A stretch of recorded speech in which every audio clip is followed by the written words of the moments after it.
Bon, les amis, cette semaine, elle se déroule plutôt bien. Dans un sens, avec la victoire dimanche, les victoires des adversaires des Niçois et des Lyonnais hier, et le match nul des Parisiens. Donc tout va bien. Maintenant, il faudra appuyer sur le champignon pour ce dimanche. Et oui, nous sommes à 2 jours du Classico et on va voir un petit peu quelle est la clé ou une des clés plus ou moins, parce que il n'y a pas qu'une clé dans la rencontre pour remporter la victoire face aux Parisiens. Et oui, ça fait quand même des années et des années qu'on n'a pas gagné au Vélodrome en championnat, je parle, pas en Coupe de France. Il me semble que c'était les années Deschamps, si je ne me trompe pas de souvenir, ça doit faire 12-13 ans, un truc comme ça, de souvenir. Avant de partir sur cela, il y a une clé, bien sûr, dans cette rencontre, on va aller voir ensemble c'est laquelle. Et il y a aussi un sujet que je voulais aborder avec vous, c'est les supporters, avec les chants qui sont désormais interdits, avec l'homophobie qui traîne dans les stades, comme du côté des parcs des Princesses, avec leurs chants homophobes du côté du parc des Princesses, avec le match Paris-Strasbourg, si je ne me trompe pas. Et ils ont été suspendus pour certaines personnes, et on va voir un petit peu ce qu'il en est pour l'avenir du football français, parce qu'il y a beaucoup de nouvelles sur des sanctions à venir avec des chants qui devraient être interdits désormais.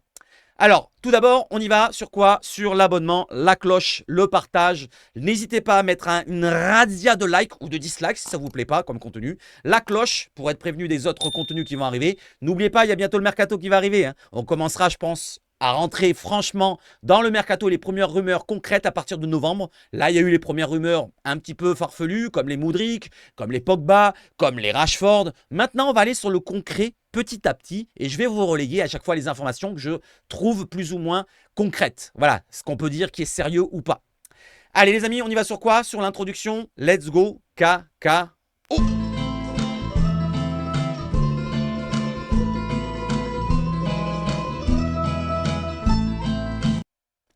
Alors dans le football, bien sûr, il y a des chants homophobes qui font du mal au football, bien sûr, mais est-ce que c'est important? Le plus important, c'est quoi? Est-ce que c'est le football ou est-ce que c'est plutôt ça, l'humain? Donc dans le football, il y a bien sûr des humains, des personnes, et malheureusement, donc une personne qui est disparue hier, avec Abdelaziz Parada, qui est disparu à l'âge de 35 ans à peine. On s'en souvient, c'était les années Bielsa, si je ne me trompe pas, lors de son passage. Et l'OM tient à lui rendre un hommage en mettant ce message que je vais lire. Et je tiens à présenter aussi mes plus sincères condoléances personnelles à toute la famille et à tous les proches qui connaissent Abdelaziz Berrada. Ça a été un joueur qui n'a jamais posé de problème à l'OM. Ce n'est pas un grand joueur, ce n'est pas une légende, mais c'est un joueur de l'OM qui nous a marqué par son passage, par sa gentillesse. Et on va voir un petit peu ce qui est dit du côté de l'OM. Repose en paix Abdelaziz. L'Olympique de Marseille a appris avec tristesse le décès de son ancien joueur et international marocain Abdelaziz Barada. Arrivé à l'été 2014, le milieu offensif a porté les couleurs de l'OM durant 2 saisons. Le club tient à présenter ses plus sincères condoléances à sa famille et s'associe à la douleur de ses proches. Donc force à toute sa famille, tous ses proches.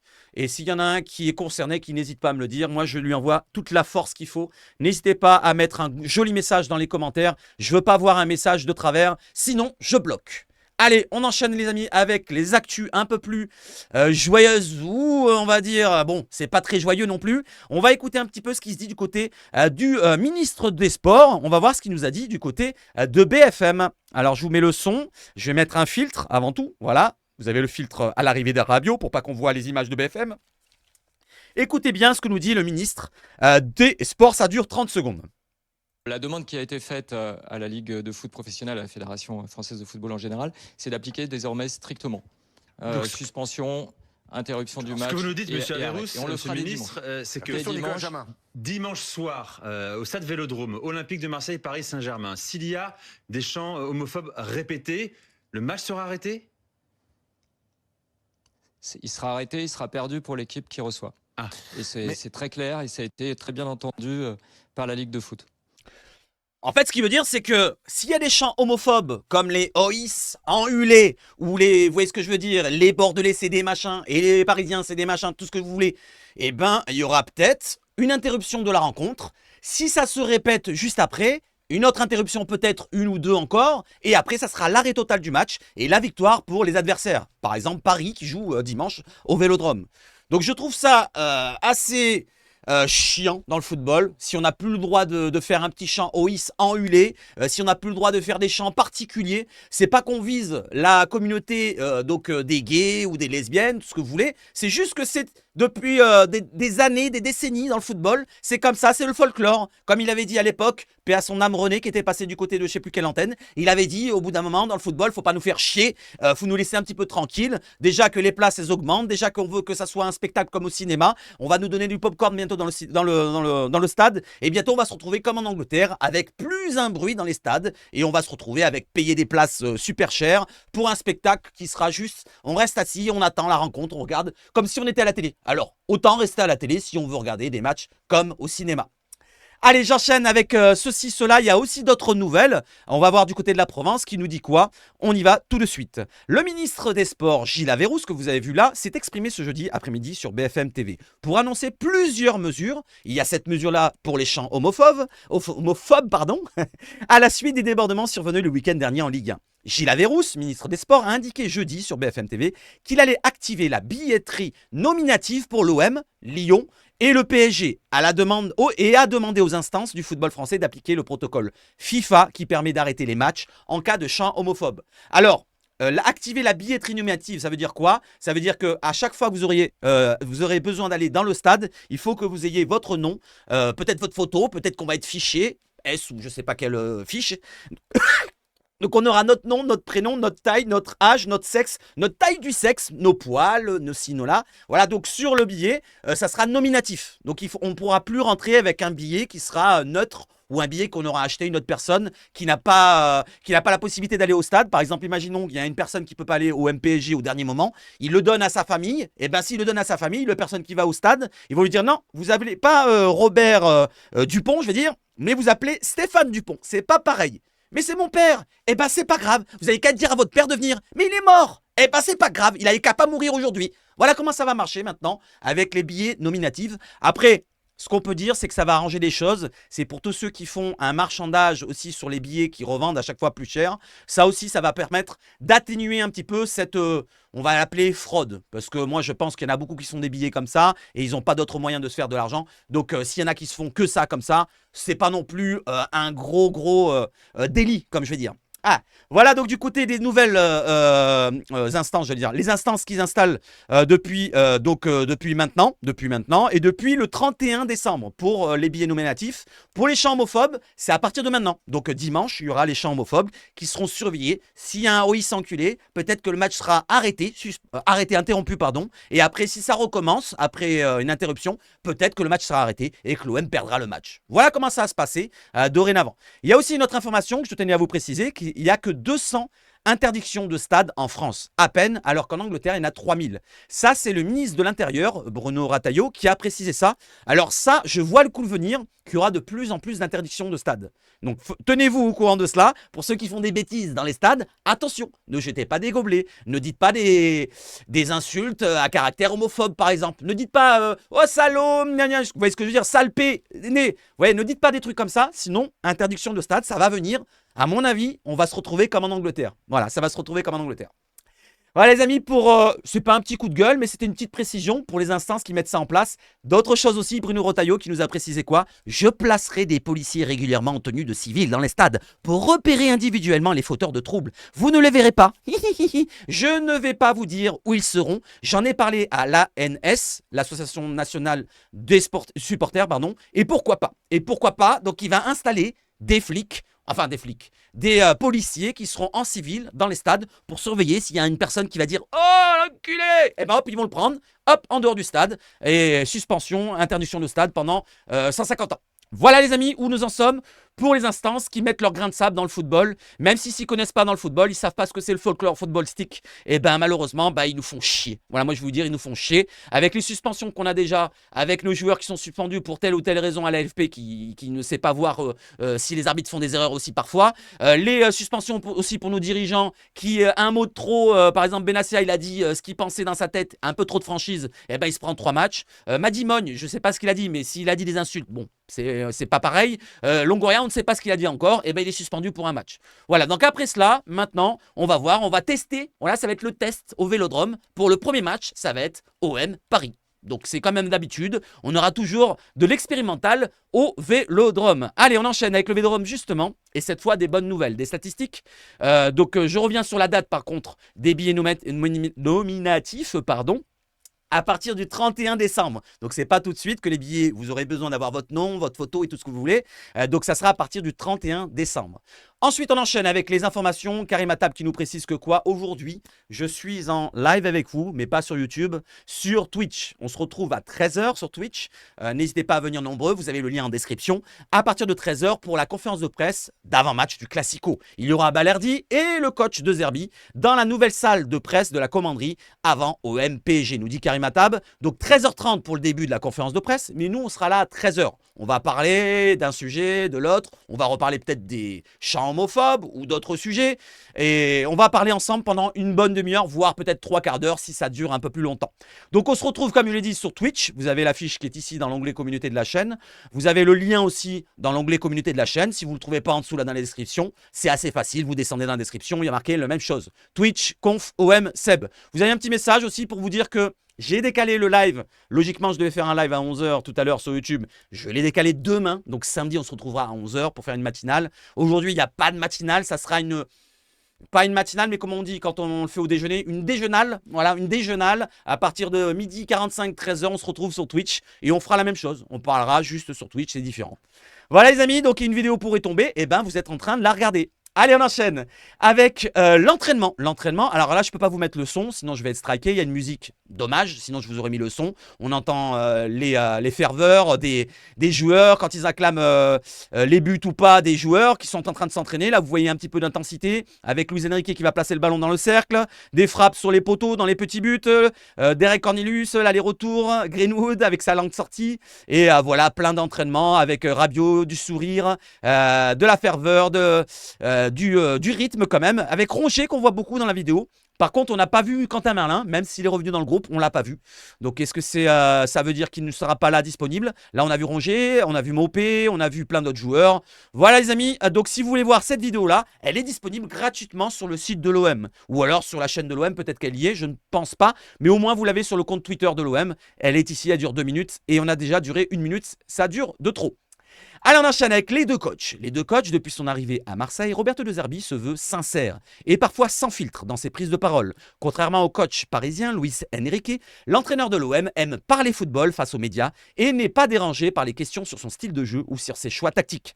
Vous l'avez peut-être entendu, Luis Enrique, quand on lui pose une question du côté de Canal+, je ne sais plus, c'était après le match d'Arsenal, je crois, ou le match d'avant Arsenal en Coupe d'Europe. On lui pose la question, qu'est-ce que vous avez essayé de mettre en place? Pourquoi ça ne fonctionne pas? Et Luis Enrique lui répond à la journaliste, c'était une femme, il dit mais j'ai pas la peine que je vous parle, vous comprendrez rien, c'est trop dur pour vous de comprendre ce que je vais vous dire.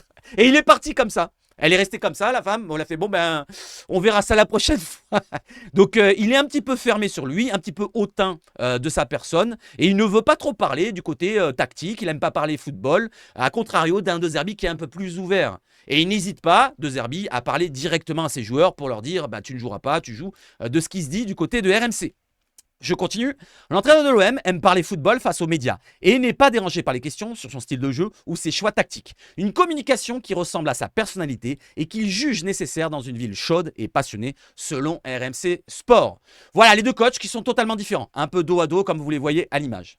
Maintenant partons sur les stats que je voulais vous montrer, plutôt positives pour les supporters. Le Vélodrome enregistrera contre Paris son 50e match à guichet fermé sur ses 59e dernières réceptions depuis 2022, soit autant que lors des 16 saisons précédentes.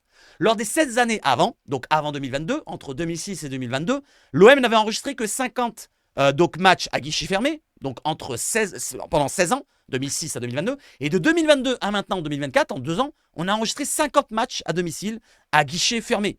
Et on va voir ces stats plus précises tout à l'heure avec StatOMP qui nous a précisé avec un beau graphique. On enchaîne. Sans compter les 49 000 abonnés qui ont déjà le précieux sésame, la demande était telle pour OMPG que le club a enregistré 130 000 connexions sur son site le jour de l'ouverture de billetterie. C'est pour ça que j'ai pas eu ma place. Pour seulement 17 000 places disponibles. Voilà, selon la Provence, on l'a lu ensemble dans le live, mais je vous relis maintenant. Alors maintenant, les stats un peu plus précises avec l'Air Longoria et l'Air Hero. Sur le site StatOMP, vous avez une stat, c'est 56% des matchs de l'OM sous Longoria sont à guichet fermé. Là, vous avez les stats aussi. Longoria, vous le voyez en gris. Huis clos totaux, il y en a eu 1%. Covid, 12%. Et oui, il y a eu la période Covid sous l'Air Longoria. Guichet fermé, 12%. Ah là c'est l'Air Hero, pardon. Là, c'est l'ère héros. 12% de guichet fermé avec héros. Donc, comme vous voyez, marqué héros. Et non guichet fermé, 74%. Du côté de Longoria, c'est l'inverse. Regardez le bleu. 55,68% de guichets fermés et non guichets fermés, 34%. Avec le Covid, il y avait 7,95% et huis clos totaux, 2,27% pour Longoria. Voilà la stat importante. Et on peut regarder, depuis que Longoria est là, il est arrivé donc en 2021, Longoria. Il y a eu la période Covid. Ensuite, il a commencé à remettre en place avec Sampaoli qu'il a recruté. Sampaoli a fait une bonne saison. En fin de saison, on a vu qu'il commençait à avoir quelques guichets fermés avec le match contre Nice, le match contre Lyon et le match contre Strasbourg qui a lancé finalement tous les guichets fermés derrière. Le match contre Strasbourg, où on gagne 4-0 à domicile avec Sampaoli, où on termine deuxième. À partir de là, c'est que des guichets fermés pratiquement. Regardez. Il y a quelques sautes avec ici un huis clos, avec ici des suspensions sûrement sur les virages. Voilà, tout ce que vous voyez un peu bas, c'est les suspensions sur les virages, comme pour le match contre Angers. Sinon, c'est que des huis clos. Et le plus haut guichet fermé, ça a été contre Paris. 66 046 spectateurs dans le stade. Est-ce qu'il va être battu aujourd'hui, ou dimanche plutôt? Peut-être, on ne sait pas. On verra bien, je vous tiendrai au courant. Allez, on enchaîne maintenant avec les supporters et l'avis des supporters qui sont plutôt confiants. Moi, je suis confiant. Est-ce que vous êtes confiant? Et je vous lis ça tout de suite. Les supporters sont plutôt confiants en vue du match de dimanche face au PSG. Giovanni, déjà, qui nous dit « On l'a vu contre Arsenal et même en Ligue 1, ils ont du mal un peu. Donc, même si ils sont premiers et ce n'est pas le PSG des années précédentes, je pense qu'ils sont moins forts. Au moins en attaque, en défense, je ne sais pas, mais en attaque, ils sont moins forts, donc ça peut le faire facilement, je pense. Alors, facilement, il aurait peut-être dû l'enlever, il aurait dû... Ça peut le faire, je pense que ça peut le faire. Leur attaque, elle est peut-être moins forte, il y a moins de stars, voilà, il y a moins de joueurs que tu sens que dans un match, il suffit d'une accélération d'un Mbappé, par exemple, qui puisse marquer un but. Il y a moins de joueurs de ce calibre-là, mais il y a quand même de la qualité. Moi, je ne vais pas dire qu'ils sont moins forts offensivement, c'est juste qu'ils ont des joueurs qui sont beaucoup moins forts, c'est-à-dire moins starisants, mais par contre, c'est un peu plus régulier à mon goût, ça c'est à mon goût. Mathéo, il nous dit, l'équipe qu'on a, le coach qu'on a, on voit que Paris galère un peu en Ligue des Champions. Parce qu'un championnat, c'est un peu facile pour eux. Ils ont beaucoup de jeunes dans l'équipe, ils n'ont pas de cadre et dans un volcan, ça va être très dur pour eux. Alors, les cadres, ils en ont quand même. Marquinhos, c'est quoi? C'est un cadre. Qu'est-ce qu'on peut dire?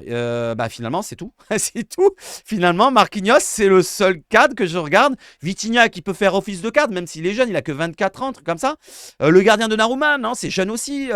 Hakimi peut faire office de cadre. Et oui, Hakimi, quoi qu'on en dise. Voilà, donc c'est vrai que, point de vue cadre, c'est vrai qu'ils ne sont pas autant armés que par le passé. C'est vrai, il a raison, Mathéo. Marie-Jo qui nous dit, membre des South Winners, on y croit parce qu'on a quand même une meilleure équipe que l'année dernière. Le Paris Saint-Germain, ils sont un peu à la ramasse, donc on a espoir. On les sent, hein, le chauvinisme là. Fred qui nous dit, j'ai rigolé devant le résultat face au PSV. Ouais, ça m'a fait plaisir de les voir autant galérer en Ligue des Champions. Donc je pense que cette année, c'est l'année ou jamais et qu'il y a largement la place de faire un résultat. Alors moi je vais vous dire, je suis autant confiant qu'eux, peut-être un peu moins chauvin. Je vais dire qu'il y a quand même des chances de gagner et on va voir un petit peu quelle est la clé de cette rencontre que je voulais vous montrer. Et on y va tout de suite. Allez, let's go, on écoute. Et on écoute Yacine, je vous devez le connaître peut-être, il passe sur Football Club de Marseille il me semble. Et il nous donne son avis sur la défense. La défense est-elle le point faible des Marseillais? Et il nous dit, sur la question, je vais vous répondre, c'est pas vraiment la défense qu'il faut pointer, c'est tout un bloc. Et moi, j'ai envie de répondre la même chose. C'est tout le bloc qui devrait être costaud. Il faudra un bloc bien fermé pour ne pas laisser des espaces entre les lignes. Et c'est comme il dit, peu d'espace entre les lignes, de bien ressortir les ballons face au pressing du PSG, de jouer plus haut et faire reculer les latéraux du PSG qui sont parmi les plus gros dangers. Comme aussi les joueurs offensifs. Et aussi empêcher la rampe de lancement que sera Vitinha ou João Neves. Ça, ces deux joueurs-là ne devront pas toucher les joueurs qui sont de couloir. Donc ça, il faudra voir peut-être un marquage sur un Neves ou un Vitinha. Voilà, et je vous mets la vidéo tout de suite, les amigos. Ça dure 1 minute et quelques. Allez, 5-4-2-1, on y va. Définitif. Mais moi, après, pour revenir sur la question, j'irai pas tant sur les choix individuels. Pour moi, je parlerai plus de problème de système défensif que de défense. Je pense que le problème, il se situe pas qu'au niveau de la défense. Face au PSG, il se situe au niveau, je pense déjà aussi au niveau du bloc équipe, parce qu'on a laissé trop d'espace, je pense, entre la ligne de la défense et la ligne du milieu au niveau des transitions. On a un peu du mal à ce niveau-là. On perd les ballons trop facilement au niveau des ressorties de balles. Quand on nous presse haut, on souffre. Hein. Strasbourg, quand ils sont venus on l'a vu contre Strasbourg, effectivement. Venus presser haut l'OM, on a vu des limites dans cette OM. Cela dit, il y a eu le retour de Rabiot entre-temps, donc ça va peut-être Une arme. compenser ces limites-là, parce que Kondogbia, justement, je pense se qu'il mettre peut entre plus les lignes, évoluer dans le milieu de Rabiot. terrain, parce que c'est, je pense, Plus de coffres trop qu'un light, Kondogbia. que ce soit techniquement ou physiquement pour proposer des dédoublements. On l'a vu Kondogbia en défense. Est-ce que c'est En défense envisageable? centrale, ça peut être une option. Et puis, pour moi, il y a quelque chose, je vais raisonner en termes, pour moi, c'est une équation, en fait, un match de foot. Pour moi, il y a quelque chose de très, très simple. Je pense qu'il faut... La clé du match pour bien défendre, c'est de jouer le plus haut possible. Parce que pour moi, un des joueurs les plus dangereux du PSG... Enfin, les deux joueurs les plus dangereux du PSG, ce sont les deux pistons, que ce soit Hakimi et Nuno Mendes. Et il faut les faire reculer le plus loin possible du but. Voilà, on l'a vu hier, Hakimi, c'est lui qui permet d'égaliser. C'est un joueur qui a une finition redoutable. C'est un joueur qui est dangereux sur le coup de pied arrêté. Il faut faire reculer le bloc équipe le plus loin possible.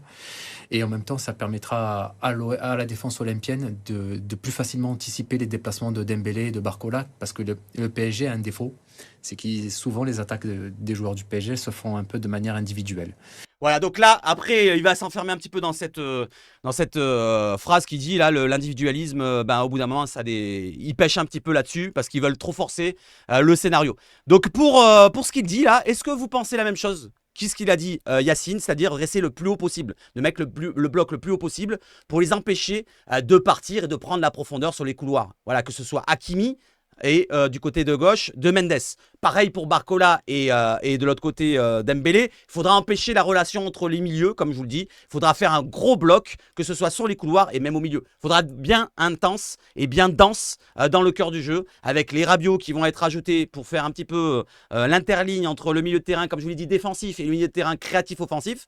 Un Amin Harit aussi, s'il est titulaire, il va devoir faire des efforts, même défensifs, un peu plus que contre Montpellier, même plus que contre Montpellier. Il faudra ne pas hésiter aussi à sauter un petit peu les lignes, si on n'y arrive pas, bien sûr, dans l'entrejeu, si on n'y arrive pas. Moi, je dis qu'il faut peut-être parfois sauter les lignes pour pourquoi pas jouer dans le dos de la défense et pourquoi pas avec un Greenwood qui prendrait la profondeur, avec des Henrique qui prendrait la profondeur. On a de la vitesse aussi à revendre et ils sont pas que de la vitesse de leur côté. Ça aussi, il faut jouer sur nos forces.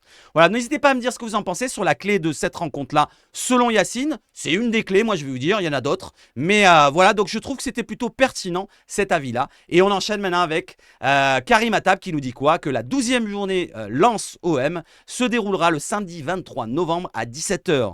Il sera, comme tous les autres matchs, diffusé, machin. Par contre, je crois qu'il est diffusé sur Bein, il me semble. Allez, j'enchaîne avec notre information, avec Mbemba qui fait partie de l'équipe de la CAF Awards 2024, avec d'autres joueurs comme Guiri, Tapsoba, Adingra, Guirassy, Hakimi, Raimi, Lookman, Trostekong et Williams. Donc Mbemba est bien là. J'enchaîne avec les logos. Alors tiens, ça c'est votre avis que vous allez me donner. Je vais vous mettre 5 logos. Voilà, 5 logos différents. Vous savez très bien qu'en interne, l'OM travaille sur un nouveau logo à mettre en place avec Fabrizio Ravanelli qui surveille un petit ça de près.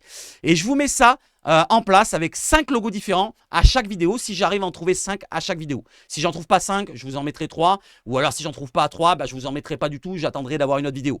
Allez, je vous les montre. 5 logos différents. Vous me donnez lequel vous préférez. Allez, il y a le numéro 1. Vous voyez qu'il y a un numéro 1 en rouge. Celui-là. Faites un petit arrêt. Par contre, il y a le filtre, par contre. Voilà, j'enlève le filtre. Il y a ce petit logo-là. N'hésitez pas à regarder, faire un arrêt sur image et vous me dites après si vous préférez celui-là. Le 2, voilà, celui-là, plutôt sphérique. Voilà, qui ressemble à un des logos qu'on avait dans le passé, dans les années, je ne sais plus, 35 à 72, si je ne me trompe pas. Ensuite, il y a le 3e logo.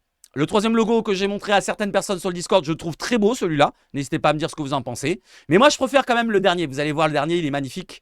Le 4e, qui ressemble un petit peu à ceux qu'on avait déjà précédemment, je trouve. Donc le 4e, n'hésitez pas à me dire si vous préférez celui-là.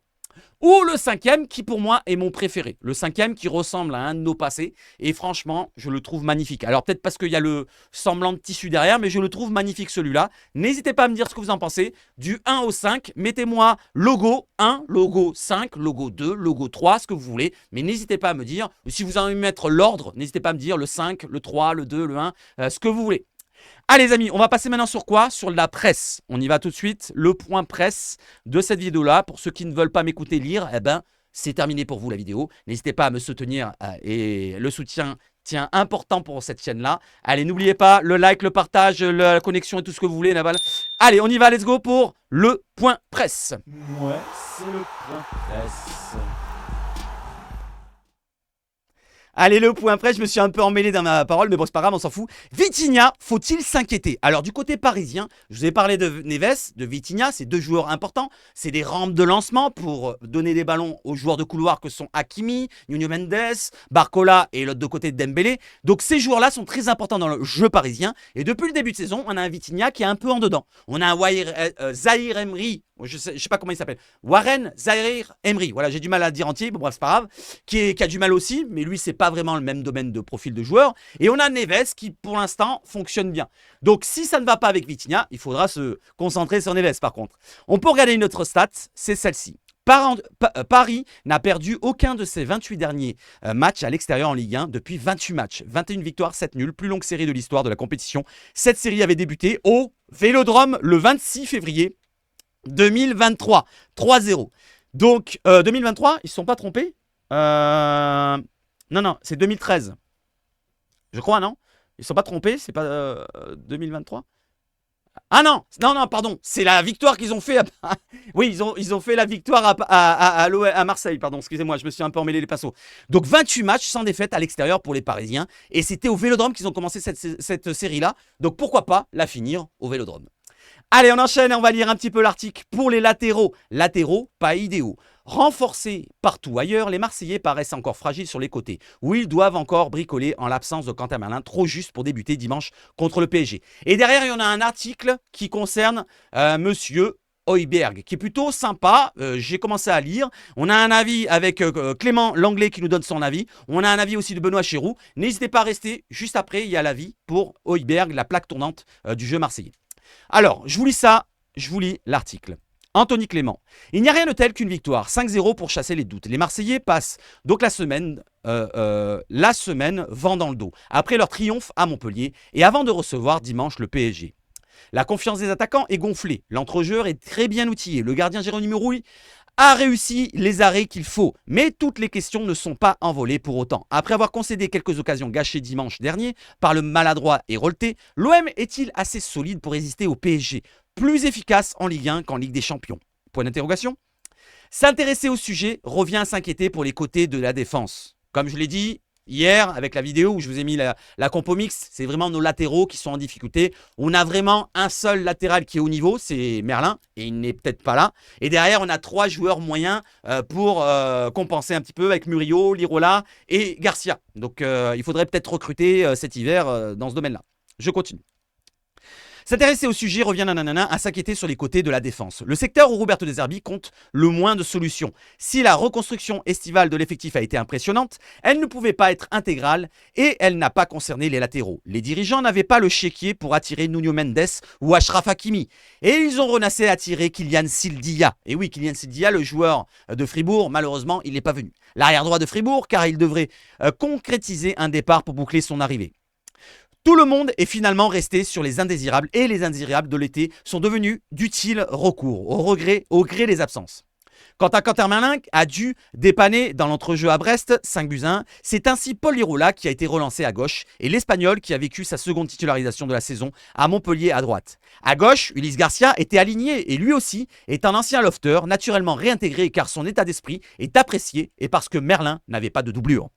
L'OM en colère contre le AFFF pour Merlin. De Zerbi l'a dit, il n'a pas d'autre élément capable d'appliquer ses principes que l'international espoir. Rapidement devenu un homme clé, n'oubliez pas, je vous avais mis il y a 3 hommes importants dans notre équipe, et c'était Højbjerg, Quentin Merlin et le troisième, Greenwood. Et pour l'instant, il nous en manque un.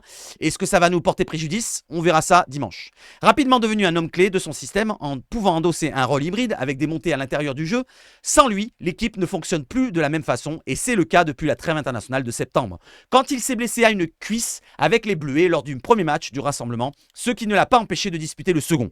Au départ, la fédération n'a parlé que d'une béquille aux dirigeants marseillais, qui lui ont fait savoir leur grosse colère car le joueur, victime en fait d'une lésion, vient à peine de reprendre l'entraînement collectif. Les signaux renvoyés lors des séances sont positifs. Donc là, on a déjà un retour. Sur les séances collectives, quand Merlin est revenu depuis mardi, il y a un retour positif. Des séances, c'est positif et il peut espérer intégrer le groupe dimanche. Donc il sera probablement dans le groupe. Je parle de Quentin Merlin. Mais sa titularisation n'est pas envisagée. Donc, on n'envisage pas sa titularisation selon l'équipe. Hein. Après, peut-être que De Zerbi, ce qu'il va nous dire à la conférence de presse, n'oubliez pas, on l'a vu tout à l'heure, à 13h, 13h30 ça commence, et ben peut-être qu'il nous dira que Merlin, il est apte et il jouera, pourquoi pas, titulaire. On verra bien. Celle de Lirola ou Garcia non plus, car De Zerbi a plutôt essayé, lors des mises en place, Lilian Brassier, victime du passage en charnière du milieu Geoffrey Kondogbia. Donc apparemment, on est parti sur un Geoffrey Kondogbia en défense centrale et un Brassier à gauche. Donc exit Lirola, exit Cornelius, qui avait fait un bon match à Montpellier, je trouve. Et Garcia, offensivement, il a apporté quelque chose. Défensivement, il a un peu plus de difficultés, certes. Mais est-ce que Brassier va apporter plus de sécurité avec son début de saison qui est un petit peu moyenasse? Je ne suis pas sûr. Je ne suis pas sûr. Donc Brassier à gauche, Kondogbia dans l'axe, on verra bien. Après, pour la relance, point de vue Kondogbia, ça sera peut-être plus précis qu'un Cornelius et peut-être mieux qu'un Brassier, je ne sais pas. Allez, je continue. L'ancien Brestois a déjà évolué 2 fois à gauche. À Lyon, 3-2 le 22 septembre, et à Strasbourg, 0-1 le 29 septembre. Et on souligne en interne qu'il a déjà connu ce poste lors de sa formation rennaise. Avec son profil défensif, il n'interprète pas ce rôle de la même façon que Merlin et les incursions offensives passent alors sous la responsabilité d'Amir Murillo, latéral droit qui a débuté 7 des 8 matchs des 8 premières journées, dont une fois à gauche. Travailleur aimé du vestiaire, le Panaménéen n'est pas le défenseur du siècle, mais il est devenu sans faire de bruit un incontournable dans une ligne qui change beaucoup. En 8 journées, De Zerbi a proposé 8 défenses différentes et cette série pourrait prendre fin dimanche car Murillo, Kondogbia, Balerdi et Brassier ont déjà été alignés à Lyon. Cela ne signifie pas qu'ils ont des repères communs car Balerdi avait été expulsé à la 5e minute. Et c'est vrai. Donc si on nous remet la défense, Murillo à droite, Kondogbia en défense centrale à côté de Balerdi et Brassier à gauche, eh ben ça ne changera rien. Ils n'ont pas d'automatisme en match puisque à Lyon, Balerdi s'est fait exclure au bout de 5 minutes. Voilà où nous en sommes pour la défense du côté de l'équipe qui nous a écrit cet article. Après les mesures, on les a lues. Du côté d'un article aussi concernant Rabiot et son début de carrière du côté des Parisiens. Donc je ne vais pas vous le lire, ça concerne son passage avec sa formation à Paris. Si vous voulez le lire, je vous le mets en gros. Regardez, hop, je vous le mets en plus gros. Voilà, un petit peu de lecture, faites une pause. Là aussi, faites une pause. Voilà, je vais à droite. Ici, hop, faites une pause. Et ici, faites une pause. Voilà, c'est bon? Vous avez tout lu? C'est bon, merci. Maintenant, on passe sur l'autre presse du côté de Højbjerg. Allez, on y va tout de suite. 32 minutes de vidéo, sinon ça va tarder trop. Allez, Højbjerg, la plaque tournante, influence. Auteur de son premier but à Montpellier le week-end dernier, l'international danois de 29 ans s'affirme comme un élément essentiel de l'escouade de Roberto De Zerbi et un leader incontesté du vestiaire marseillais. Alors là, je vais vous le lire assez rapidement, les amis. Son match à Montpellier, c'est 10 sur 10, nous dit Benoît Chéroux, n'en démord pas. L'ancien Olympien, à la patte gauche soyeuse, aujourd'hui consultant pour DAZN, est resté subjugué par la prestation de Pierre-Emile Højbjerg, 29 ans, dans l'Hérault, auteur de sa première réalisation sous les couleurs de l'OM. Il sait tout faire, nous dit Benoît. C'est un coach sur le terrain et en même temps un joueur extraordinaire. Il fait les bons choix. Quand il doit jouer en une touche, il joue en une touche. Quand il doit se retourner, il se retourne. Quand il doit percuter, il percute. Comme sur son but, tout est dit sur ce but. Au niveau physique, il gagne son duel. Sur sa projection, il va plus vite qu'Aminarit et va au bon endroit, puis fait le bon geste. Déroule l'ex-milieu de terrain, champion de France 2010, à propos de l'international danois, 85 sélections, 11 buts. Et c'est vrai que dans l'action qui marque le but, il est il est au duel avec Koulibaly, le Montpellierin. Il prend le ballon. Koulibaly s'accroche, il n'arrive pas à s'accrocher. Il fait une projection vers l'avant. Il est à la hauteur d'Aminarit, il le double, puisqu'il va récupérer le ballon et il va mettre son petit plat du pied pour la mettre au fond des filets. Bravo à Højbjerg pour ce but-là. Il a tout fait ce qu'il fallait. Allez, je continue. Il sait tout faire, c'est un coach sur le terrain, nous dit Benoît Chéroux. Recrue phare du mercato marseillais, au même titre que Roberto De Zerbi ou Mason Greenwood, le natif de Copenhague a mis tout le monde d'accord depuis son arrivée. Excepté un trou d'air à Strasbourg, 1-0, où il a dû dépanner en défense centrale et un passage à vide contre Angers, 1 partout. Le franco-danois se révèle en plaque tournante de la formation marseillaise. Un métronome de l'entrejeu qui stabilise toute l'équipe et un leader incontesté du vestiaire. Depuis le Danemark, où il est installé, Kenneth Brile. Ah oui, c'était l'ancien Marseillais, je crois. Kenneth Brile, son nom complet, c'est Kenneth Brile Olsen, je crois, c'est ça, abonde. C'est le nouveau Danois de l'OM, mais c'est déjà un ancien. Sourit celui que les supporters surnommaient Canette. Il a énormément d'expérience et c'est très important à son poste. C'était un joueur clé de Tottenham ces dernières années, pareil en équipe nationale, où c'est le premier nom que le sélectionneur met dans son 11 de départ. J'ai vu qu'il avait disputé tous les matchs avec Marseille et qu'il avait encore fait une belle prestation contre Montpellier. Il est complet, très fort physiquement, avec une belle technique de balle au pied et une qualité de passe au-dessus de la moyenne. Prolonge l'ancien attaquant olympien de 1985-86. J'avais 4 ans. j'ai pas trop connu dans ma jeunesse, mais de nom, ça me dit quelque chose quand même. Les statisticiens d'Opta n'ont pas manqué de relever que le franco-danois était, avant le match contre le Montpellier Hero Sporting Club, le joueur qui a touché le plus de ballons, 785 dans les 5 grands championnats, et le seul en Ligue 1 à avoir atteint les 100 passes cassant des lignes. À Toulouse, 1-3, il est celui qui a réussi le plus de passes, 136, dans un seul match depuis le début de la saison dans les top 5 européens. Des chiffres éloquents qui soulignent son poids dans l'équipe. Pour moi, c'est un des meilleurs joueurs de Ligue 1, c'est Sclam Chirou. Il rend les autres meilleurs, il me fait penser à Thiago Motta, à l'influence qu'il avait au PSG, c'est du lourd. De Zerbi travaille des circuits de passe rigides. Højbjerg respecte sa zone, mais quand tu as 2 ou 3 mecs qui te pressent, c'est plus difficile. Ça peut expliquer les matchs où il a été moins bon à Strasbourg et contre Angers. Il est l'exemple typique des joueurs danois qui réussissent. Il a quitté le Danemark très tôt pour partir à l'étranger et s'y imposer. Il a vraiment ce côté danois, si je puis dire, celui de faire passer l'intérêt collectif avant l'intérêt individuel. On le voit dans son jeu. Højbjerg est un joueur d'équipe et puis il est à moitié français, donc il n'a pas de problème de compréhension du langage, ce qui est essentiel, ajoute Braille. Brill ou Brill, je ne sais pas comment on dit. À l'approche du Classico dimanche, son association avec Adrien Rabiot, testée avec succès à la Mosson, laisse entrevoir mondes et merveilles aux fidèles du Vélodrome, qui salivent à l'avance devant ces deux milieux prêts à rouler sur la Ligue 1. Voilà, donc un bel article, et je vais continuer avec l'avis de Clément. Donc Clément Langlais, on s'en souvient de Clément Langlais, le défenseur ancien de Barça, et de Tottenham aussi, son ancien coéquipier à Tottenham. Et je ne sais plus où il joue actuellement, mais c'est pas grave. Les chants homophobes, on va pas le lire. Allez, je vous lis juste le petit article concernant les réponses de Clément Langlais, qui nous parle donc de Monsieur Højbjerg. L'avis de Clément Langlais, son ancien coéquipier à Tottenham. Un joueur intelligent avec une carrière énorme et une expérience incroyable. Transféré l'été dernier à l'Atlético Madrid. Ah, il joue à l'Atlético. Et actuellement sur le flanc en raison d'une blessure, l'ex-défenseur de Tottenham est resté proche du Danois. Vous avez côtoyé Pierre-Emile Højbjerg à Londres, ça change quoi de jouer avec lui demande le journaliste. Quand on est défenseur central, c'est rassurant d'avoir un joueur de son calibre devant soi. On sait que c'est un mec qui travaille beaucoup pour l'équipe, qui est capable de se sacrifier, de faire beaucoup d'efforts. Ça saute aux yeux à Marseille, j'ai regardé quelques matchs, c'est un joueur intelligent, avec une carrière énorme et une expérience incroyable. Sa culture foot l'aide aussi, car il lit très bien les trajectoires. Il compense parfaitement quand il y a des joueurs de la ligne arrière qui peuvent sortir. Il donne un équilibre dans toutes les équipes dans lesquelles il joue. Ce n'est pas surprenant pour ceux qui le connaissent depuis quelques temps, mais j'imagine qu'en France, tout le monde le découvre.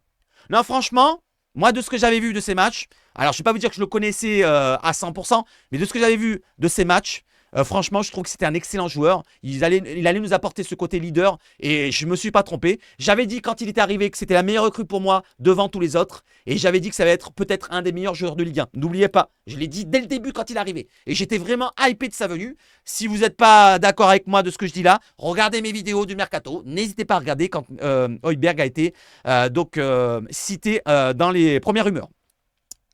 Avait-il la même influence chez les Spurs? Il avait ce rôle à Tottenham aussi. Il faisait partie intégrante du schéma pour sortir les ballons. Il peut se mettre à la hauteur des centraux, dans une ligne de 3 ou de 4 selon le dispositif. Il peut se mettre plus sur le côté, en faux latéral, pour permettre au latéral de monter. Il a cette capacité et puis son jeu long est très bon. Il peut menacer l'équipe adverse avec des longues passes qui peuvent aller directement vers le but. C'est un joueur complet. Il a 29 ans, il est capitaine du Danemark, il a beaucoup d'années derrière lui en Première Ligue. Je n'avais aucun doute sur le fait que ça se passerait bien à l'OM. En plus, il aime ce genre de défi. Et je vais rajouter, il a même une grosse frappe de balle. Pour l'instant, il n'a pas marqué avec cette grosse frappe de balle, mais on l'avait vu contre Reims, je crois, c'est contre Reims, il fait 2 grosses frappes de loin, et il a une grosse frappe. Il faudra qu'il réitère ça. Contre Paris, pourquoi pas, si on n'arrive pas à trouver la solution en combinant, avoir des occasions dans la surface, pourquoi pas un Højbjerg qui fasse comme un Luis Gustavo. Luis Gustavo, on s'en souvient de ce but, avec le but de 20-25 mètres, et bien le même but, cette fois de Højbjerg, de l'autre côté, droitier. Avez-vous tout de même été étonné lorsque vous avez appris sa signature à l'OM? C'est l'un de mes meilleurs amis dans le foot, nous dit Clément. J'ai parlé avec lui avant, je savais que ça allait se faire. La présence de Roberto De Zerbi a certainement pesé. Il l'a connu quand il était à Brighton et le coach a fait un super boulot là-bas. Il y a un respect, une reconnaissance mutuelle entre eux. Ça ne m'a pas étonné qu'ils se rejoignent. Connaissant Pierre et sa facilité à parler français, je pense aussi que c'était important pour son adaptation. Il a pris les infos de tout le monde avant pour savoir où il allait mettre les pieds. Je pense qu'il ne le regrette pas. Voilà pour Clément Langlais, voilà pour Højbjerg. N'hésitez pas à me dire ce que vous en pensez. Et voilà plus ou moins pour la vidéo. Après, il y avait ceci, cela, n'en sais rien. On va regarder un petit peu s'il y a une dernière information. Il n'y a rien d'autre. Voilà les amis, j'espère que vous avez apprécié cette vidéo-là.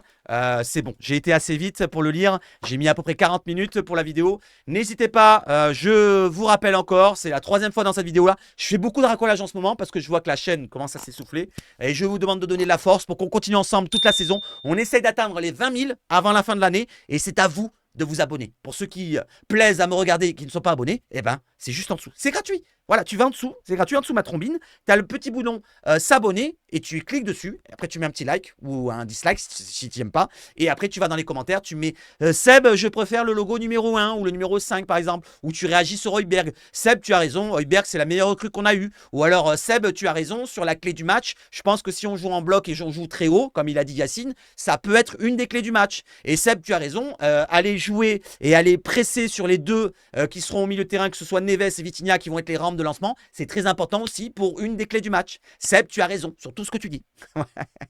Voilà les amis, allez, je vais vous souhaiter de passer une excellente journée. On se retrouve tout à l'heure à 13 h sur Twitch. N'hésitez pas, vous avez le lien dans la description. Et on se retrouve demain aussi pour le live sur YouTube. Voilà, pour ceux qui ne veulent pas sur Twitch, sur YouTube demain à partir de 11 h. Il y aura peut-être une vidéo aussi le matin, mais déjà à 11 h, n'oubliez pas, live matinal. Vive le Fichu Sebastian Foot et surtout, allez l'OM!